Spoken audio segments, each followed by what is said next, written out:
Blood pooled on the sterile hospital floor, but it wasn't human.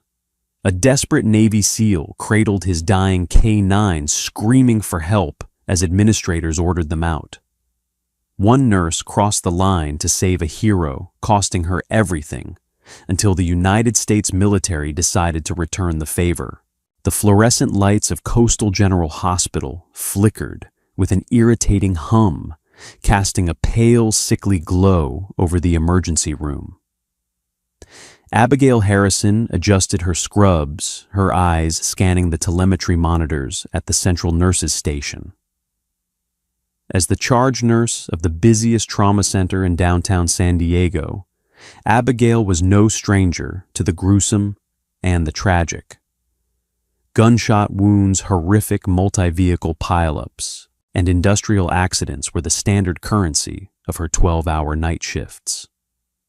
But nothing in her 15 years of emergency medicine could have prepared her for the chaos that was about to shatter the glass doors of her ER. It started with the screech of tires. Outside the ambulance bay, a matte black tactical SUV slammed onto the concrete, hopping the curb and nearly taking out a row of wheelchairs. Before the vehicle had even fully stopped, the rear doors kicked open. A man in military fatigues, his face smeared with grease, and sweat sprinted toward the entrance. He wasn't carrying a civilian casualty. In his heavily tattooed arms, he cradled a massive 70-pound Belgian Malinois. The dog's coat, usually a sleek mahogany, and black, was matted with thick, dark blood. "I need help! Somebody get a gurney!" The man roared, his voice cracking with a raw, guttural panic that silenced the entire waiting room. Abigail instinctively stepped out from behind the desk. As she closed the distance, the metallic scent of fresh blood hit her. The man's name tape read, Hayes, Petty Officer First Class, Wyatt Hayes, and the dog, clad in a specialized tactical harness bearing the insignia of a Naval Special Warfare Development Group, was bleeding out from a massive laceration across its chest and neck. "Sir, what happened?" Abigail asked, signaling for an orderly to bring a crash cart. "Dockside drill. An explosive charge detonated early. He took the shrapnel meant for my squad." Wyatt gasped, dropping to his knees as the dog's head lolled back. The K-9's breathing was a wet, ragged wheeze. "His name is Titan. He's an active duty operator. Please, you have to help him." Before Abigail could speak, a sharp, authoritative voice sliced through the tension. "Absolutely not! Get that animal out of my hospital immediately." Dr. Gregory Mercer, the chief hospital administrator, strode into the trauma bay. Mercer was a man who worshipped liability protocols more than human or animal life. Dressed in a tailored three-piece suit that cost more than Abigail's monthly salary, he looked down at the bleeding dog with utter disgust. "Dr. Mercer, he's bleeding out from an arterial lac." Abigail countered her medical instincts, overriding the rigid hospital hierarchy. "He won't make it to the veterinary clinic on base."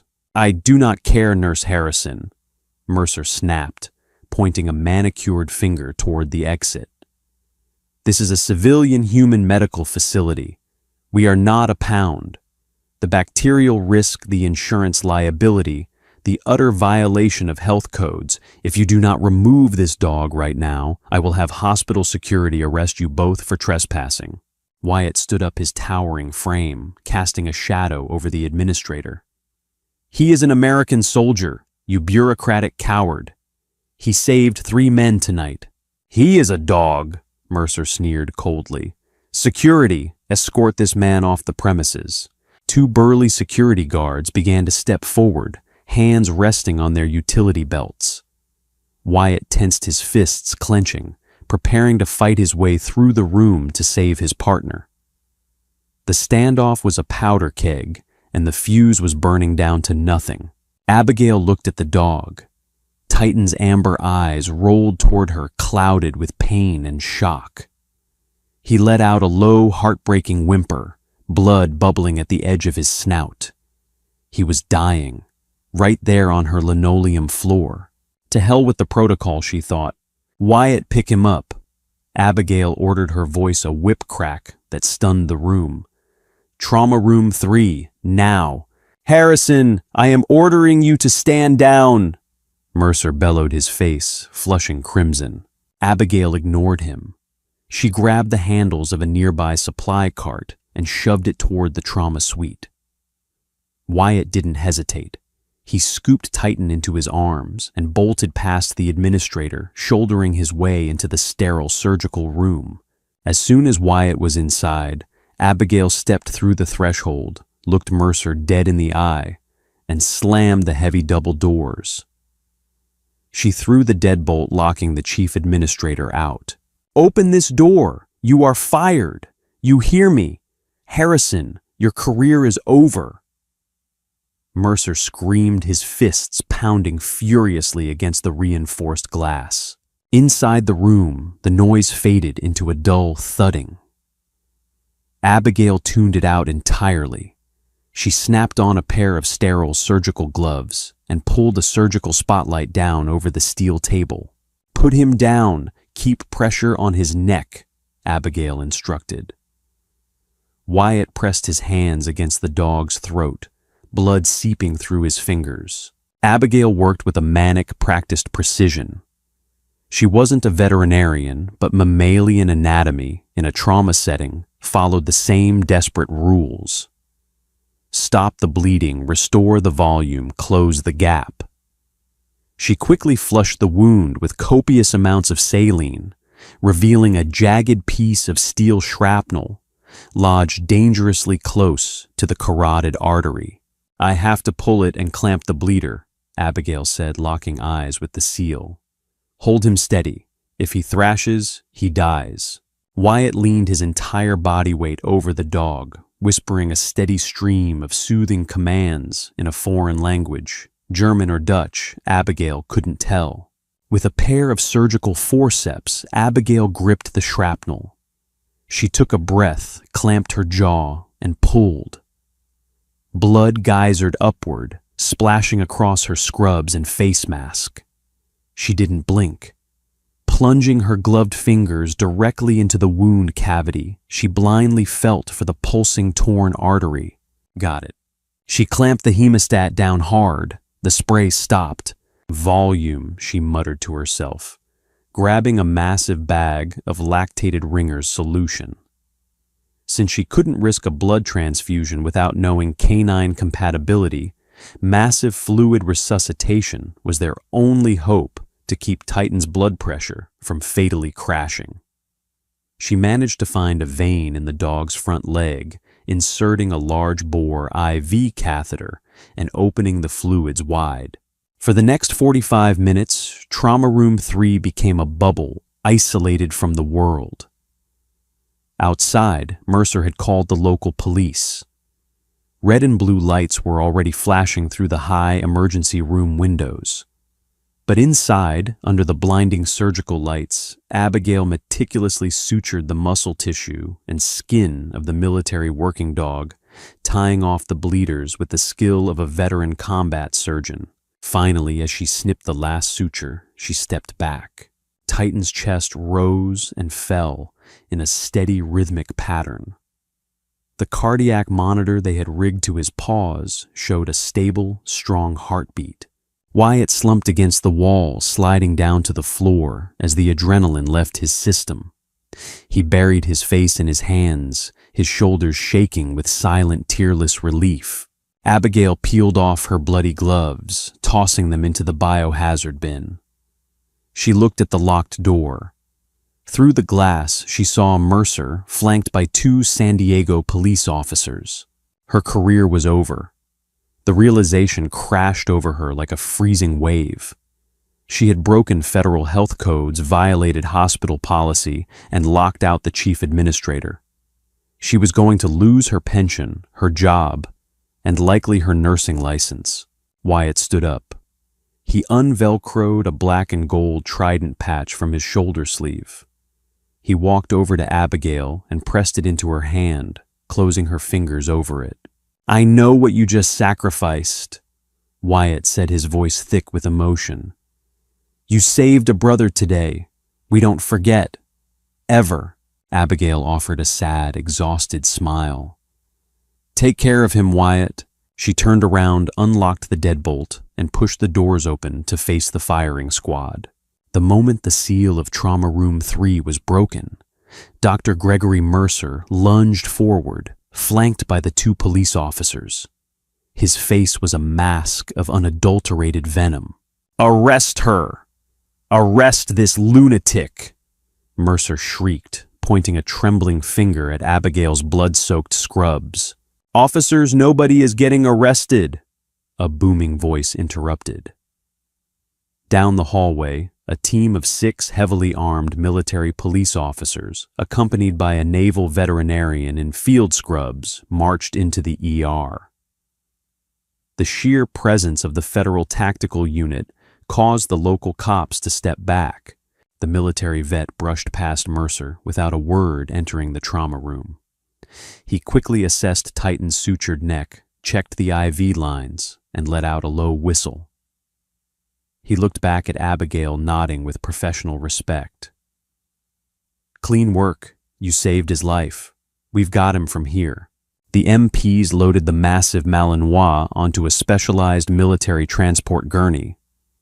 Wyatt walked alongside the dog, shooting one final lingering look at Abigail before disappearing out the sliding doors.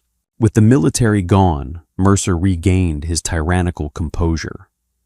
The local police declined to arrest Abigail, citing a lack of criminal intent, but they couldn't protect her from the administrative slaughter that followed. "My office, now!" Mercer hissed. 10 minutes later, Abigail sat in the cold leather chair of the chief administrator's suite. Her union representative, whom she had frantically tried to page, had been barred from the building by Mercer's direct orders. "You have single-handedly exposed this hospital to millions of dollars in liability." Mercer paced behind his mahogany desk. "You brought an unvetted, potentially diseased animal into a sterile human trauma bay. You locked out superior staff. You misappropriated thousands of dollars in medical supplies. I saved the life of a bomb-sniffing dog who took shrapnel for American soldiers," Abigail said quietly, her exhaustion replacing her fear. "I'd do it again." "Of course you would," Mercer sneered, stopping to look at her with utter contempt. "Because you are unstable. You are dangerous, and as of this exact second, you are terminated with cause." He slid a pink sheet of paper across the desk, a formal notice of termination. "But I'm not stopping there, Harrison," Mercer continued, leaning in close. "I am submitting a formal report to the state nursing board. I am flagging you for severe psychological instability and professional endangerment. Your license will be suspended by morning. You will never practice medicine in the state of California or anywhere else in this country ever again." Abigail felt the air leave her lungs. Firing her was one thing. Revoking her license, destroying her entire life's work, was an execution. "You can't do that. You know I'm not unstable," she whispered. "I can do whatever I want." Mercer smiled, a thin, cruel line. "Security will escort you to your locker. You have 5 minutes to vacate the premises before I have you arrested for criminal trespassing." The walk of shame was agonizing. 2 security guards flanked Abigail as she emptied her locker. She packed 15 years of memories, thank you cards from patients, her customized stethoscope, a framed photo of her late father, into a single cardboard box. Whispers echoed through the hallways as she was marched toward the exit. The staff she had mentored and worked alongside for over a decade looked away, terrified of catching Mercer's wrath. When the hospital's glass doors slid shut behind her, the heavy California rain had begun to fall. Abigail stood in the wet parking lot, holding her cardboard box completely hollowed out. By the next morning, the nightmare escalated. Abigail woke up on her small living room couch to the sound of her phone exploding with notifications. She groggily turned on the local news. Mercer had not wasted time. Fearing that the military angle might paint the hospital in a bad light, he had proactively hired a crisis PR firm. The headline on the morning broadcast read, "Local nurse fired after psychotic break brings stray dog into ER." A perfectly groomed news anchor read the statement issued by Coastal General Hospital.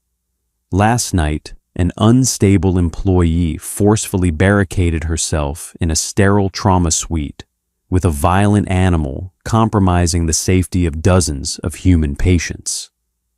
The hospital took immediate decisive action to terminate the employee and protect our community. Abigail dropped her phone. The narrative was completely spun. There was no mention of the Navy SEALs, no mention of the heroism, no mention of Titan. Just a crazy nurse and a stray dog. Her phone rang. It was her landlord. "Abigail, I saw the news. My phone has been ringing off the hook from reporters. I can't have this kind of circus at my property. You're on a month-to-month lease. I need you out by the end of the week." Within 24 hours, Abigail had lost her job, her medical license, her reputation, and now her home. She sat on the floor of her apartment, pulling her knees to her chest, and finally allowed herself to cry. The system had crushed her without breaking a sweat. Dr. Mercer had won, or so he thought. 30 miles away, across the Coronado Bridge, the sun was rising over the heavily fortified Naval Amphibious Base. Deep inside a restricted briefing room, Lieutenant Commander Mitchell Brody stood at the head of a tactical table. Brody was a man carved from granite, a 20-year veteran of naval special warfare. Sitting at the table was Wyatt Hayes, his arm wrapped in a fresh bandage, his eyes burning with exhaustion and anger. "Titan's going to make it," Commander Wyatt reported, his voice tight. "The base surgeon said if that nurse hadn't clamped the artery when she did, he would have been dead before the transport arrived." Brody nodded slowly, tapping a pen against the classified mission file. "Good. Titan's a good operator. Have you sent flowers to the hospital staff to thank the nurse?" Wyatt's jaw tightened. He pulled out a crumpled printout of the morning news article and slid it across the table. "They fired her, sir," Wyatt said, his voice dropping to a dangerous icy register. "The hospital administrator, a guy named Mercer. He had security throw her out in the rain. He suspended her license. The news is calling her crazy and saying Titan was a rabid stray. They're trying to destroy her to cover their own asses." Commander Brody picked up the paper. He read the article in silence. The room grew deathly quiet. Among the SEAL teams, loyalty was a religion. If you bled for them, they bled for you. A civilian had risked her entire livelihood to save one of their own, and a bureaucratic suit in a glass tower was attempting to bury her for it. Brody slowly lowered the paper. He looked at Wyatt and then at the 4 other heavily armed operators sitting around the table. "Gentlemen," Commander Brody said, a terrifying calmness in his voice. "It appears Coastal General Hospital has a severe misunderstanding of who exactly they are dealing with." Brody picked up a secure red phone from the center of the table. "Get me the Judge Advocate General and fuel up the transport trucks. We are going to pay Dr. Mercer a visit." The midday sun was baking the asphalt of the Coastal General Hospital parking lot when the rhythmic, heavy thumping of helicopter rotors shattered the suburban quiet. Dr. Gregory Mercer was standing at his panoramic office window, sipping an espresso and admiring the pristine view of the coastline, thoroughly satisfied with his damage control. The troublesome nurse was gone. The hospital board of directors had praised his swift action in terminating her. The local media was completely eating out of the palm of his hand, broadcasting his meticulously crafted narrative. His smug reflection in the reinforced glass was suddenly interrupted by a massive olive-drab shadow. A Sikorsky UH-60. Black Hawk helicopter descended with aggressive speed, its powerful downdraft whipping the manicured palm trees into a violent frenzy. It didn't land on the designated rooftop hospital helipad. Instead, it hovered inches above the restricted executive parking lot, blowing the windshield out of Mercer's personal luxury sedan. At the exact same moment, 3 heavily armored tactical troop transports smashed through the security gates of the main entrance, screeching to a halt in a perfectly coordinated blockade that completely sealed off the building. What in God's name is happening? Mercer spilled his espresso, lunging for his desk phone. Security, I need all security personnel at the front doors right now. Lock down the facility. Downstairs, the hospital lobby was a scene of unparalleled shock and awe. Heavily armed Navy SEALs clad in full tactical gear poured out of the transports. They didn't shout, they didn't point their weapons at the terrified civilians, but their sheer, silent, overwhelming presence parted the sea of patients and doctors like Moses at the Red Sea. Lieutenant Commander Mitchell Brody led the wedge formation, his boots striking the polished hospital tiles with deliberate, terrifying, heavy thuds. Flanking him was Wyatt Hayes, completely out of his combat fatigues and dressed in sharp-pressed service dress blues, a stark visual contrast that signaled this was official federal business. 2 hospital security guards, the very same men who had unceremoniously escorted Abigail out into the rain the night before, stepped forward, their hands nervously hovering near their radios. "Hold it right there," the head guard stammered, stepping into Brody's path, his voice trembling. "You cannot just barge in here. This is private property. You need to leave." Brody didn't even break stride. He handed the terrified guard a thick embossed folder bearing the golden seal of the United States Department of Defense. "Federal jurisdiction, son. Step aside immediately or be formally charged with obstructing a military investigation." The guard looked at the seal, went deathly pale, and instantly flattened himself against the wall, dropping his radio to the floor. Upstairs, Mercer was frantically dialing the chief of police when the solid oak doors of his executive suite were violently kicked open. The heavy wood splintered right off the reinforced hinges, crashing into a row of metal filing cabinets and sending paperwork flying everywhere. Mercer dropped the phone, his face draining of all color. "You cannot enter my office. I will have you court-martialed. I am personal friends with the governor. I demand you leave this instant." Commander Brody walked slowly up to Mercer's desk, placing his large, calloused hands flat on the polished mahogany. He leaned in his eyes, cold, calculating, and completely unyielding. "Dr. Gregory Mercer."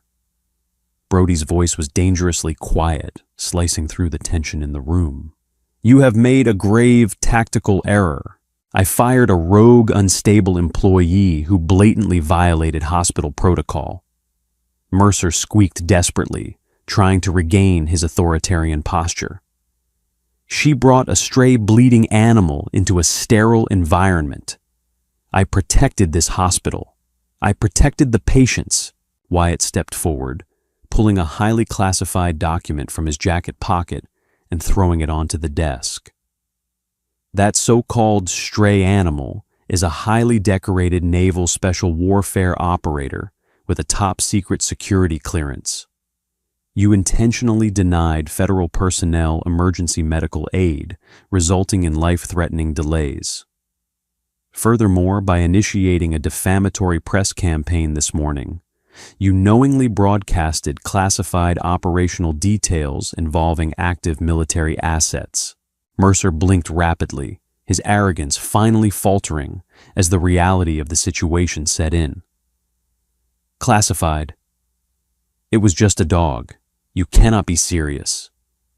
He is United States federal property, Brody corrected sharply, slamming his fist onto the desk. And right now, the Judge Advocate General has authorized the immediate seizure of all your communication record security footage and internal emails to determine if your gross negligence constitutes treasonous sabotage. Before Mercer could utter another word, a team of military intelligence technicians pushed past Brody, immediately ripping the hard drives from Mercer's expensive computer and aggressively stuffing his physical files into transparent evidence bags. "You are ruining my hospital!" Mercer shrieked helplessly, watching his entire pristine kingdom dismantled in seconds by the federal operators. "No," Brody said, straightening his posture and looking down at the broken administrator. "You ruined a hero's life to cover up your own pathetic cowardice. Now the United States Navy is simply returning the favor." The knock on Abigail Harrison's apartment door was sharp, heavy, and extremely authoritative. She was sitting on the cold floor, surrounded by half-packed cardboard boxes, numbly staring at a blank wall. She hadn't eaten anything in 2 days. Her nursing license had been officially suspended that very morning, pending a state medical board review. Her career, her passion, and her entire livelihood were completely over. She dragged herself to the door and pulled it open, fully expecting her angry landlord demanding the keys and ordering her to vacate the premises immediately. Instead, Wyatt Hayes stood in the dim hallway, looking imposing and incredibly handsome in his formal dress blues. Directly behind him stood the towering figure of Lieutenant Commander Brody. "Abigail Harrison," Wyatt said gently, the hard, lethal edge of his military persona completely melting away into profound gratitude. "We need you to come with us right now." "Wyatt," Abigail breathed out absolute confusion, washing over her exhausted, tear-stained face. "What are you doing here? If anyone sees you talking to me, the hospital administration will just spin it again. They will destroy you too. Let them try." Brody interrupted, stepping forward and offering a warm, deeply respectful smile. "Ma'am, on behalf of the United States Navy, I am here to formally apologize for the extreme distress you've endured over the last 48 hours. And we are here to finally fix it." 30 minutes later, a heavily armored SUV pulled up to the main entrance of Coastal General Hospital. But the scene was entirely different from the quiet, tragic morning of her dismissal. The parking lot was absolutely swarming with local and national news vans, eager reporters, and massive satellite trucks. A makeshift wooden podium had been erected right in front of the hospital doors, flanked perfectly by a solemn color guard of Navy SEALs, holding the American flag.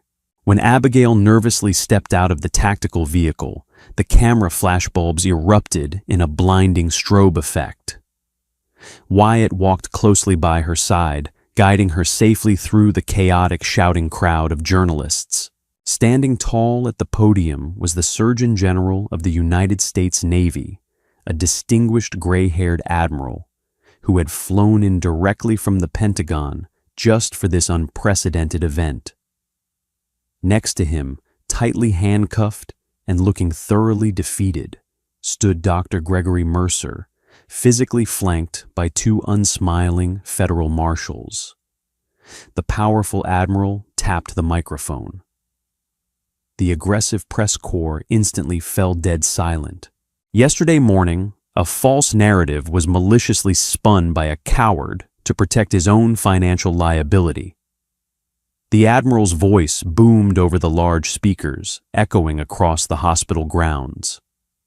He publicly claimed a deranged nurse endangered this medical facility by bringing in a violent stray dog. That was an absolute unforgivable lie. The dog in question was military working dog Titan, a decorated combat hero who bravely took an explosive shrapnel blast shielding American soldiers during a highly classified covert training operation. Denied legal entry by Dr. Mercer, Titan would have tragically died on the street. Nurse Abigail Harrison bravely chose to disregard bureaucratic cowardice and honor the highest, most noble calling of the medical profession, saving a life. The massive crowd erupted in shocked murmurs and frantic note-taking. The television cameras rapidly panned over to Abigail, who stood frozen in pure, overwhelming disbelief. This morning, the Admiral continued, his voice echoing with absolute authority. The Department of Defense formally intervened. Dr. Gregory Mercer has been officially arrested by federal authorities for intentional obstruction of a military operation, reckless endangerment of military personnel, and blatant witness tampering. His tenure as Chief Hospital Administrator is permanently, irrevocably terminated. The crowd watched in stunned, breathless silence as a completely humiliated Mercer was aggressively led away to a waiting federal vehicle, his face buried deeply in his chest, his expensive designer suit heavily wrinkled and entirely ruined. Furthermore, the Admiral turned his gaze toward Abigail, smiling warmly for the first time.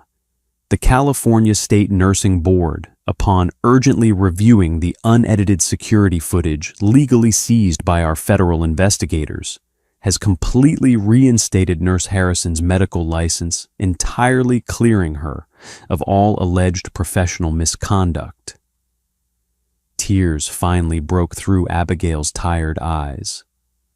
Wyatt gently handed her a clean handkerchief, smiling down at her. "But we aren't completely done yet," the Admiral said, stepping aside as a familiar, beautiful silhouette happily emerged from the hospital sliding doors. Led gently by his military handler, MWD Titan proudly walked out into the California sunshine. He moved a bit slowly, a thick, pristine white medical bandage wrapped securely around his muscular neck, but his head was held incredibly high. As soon as his bright amber eyes locked onto Abigail in the crowd, his heavy tail began to thump wildly against the concrete pavement.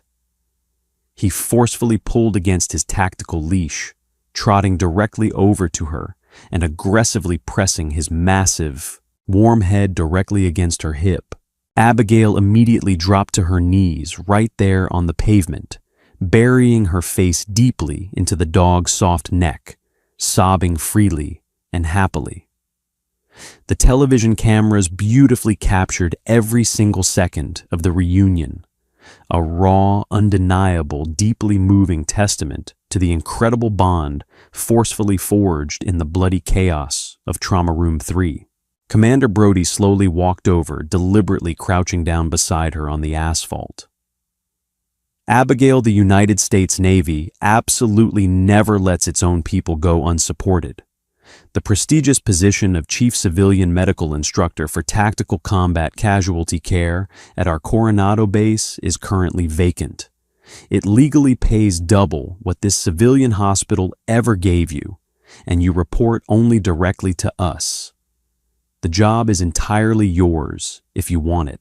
Abigail looked up at the fierce, loyal Navy SEALs completely surrounding her, the dedicated federal agents who had ruthlessly torn down a powerful tyrant to protect her honor, and the beautiful, incredibly brave dog whose precious life she had miraculously saved. She wiped her happy tears, her spine proudly straightening with a profound, unbreakable, newfound strength. "When do I start?" she asked, her voice steady and confident. Wyatt grinned wildly affectionately, petting Titan's head. Pack your tactical gear, Nurse Harrison. We deploy tomorrow morning. What an incredible journey of sacrifice, loyalty, and ultimate justice. Abigail risked everything to save a true American hero. And the Navy SEALs proved they never leave anyone behind. If this heart-pounding true story of military brotherhood and taking down corrupt bureaucrats inspired you, please hit that like button, share this video with your friends, and subscribe to our channel for more amazing real-life stories. Drop a comment below to honor brave nurses and our military K9 heroes. Thank you.